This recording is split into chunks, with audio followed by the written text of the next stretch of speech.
She took over my house while I was away. But she never saw this coming.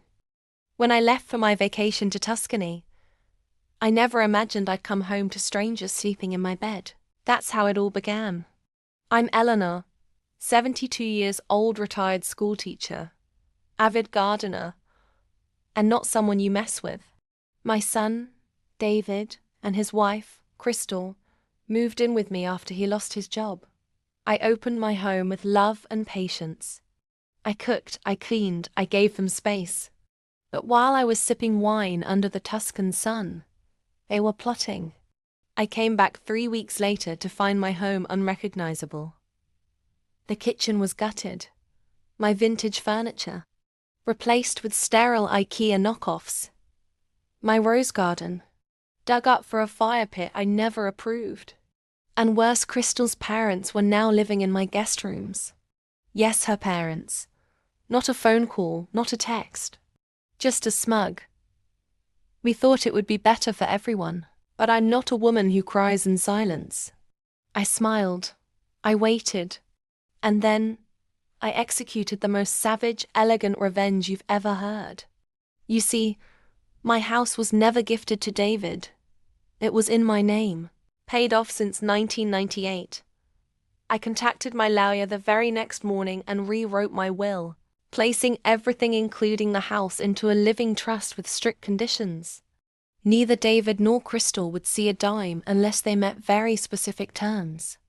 One of those terms: leaving my house within 30 days. Oh, but it gets better. I called an old friend, Rita. Think Meryl Streep meets the IRS. She was recently divorced and needed a place to stay. I offered her the master suite. And let's just say, Crystal did not enjoy sharing space with a woman who listens to opera at 6 a.m.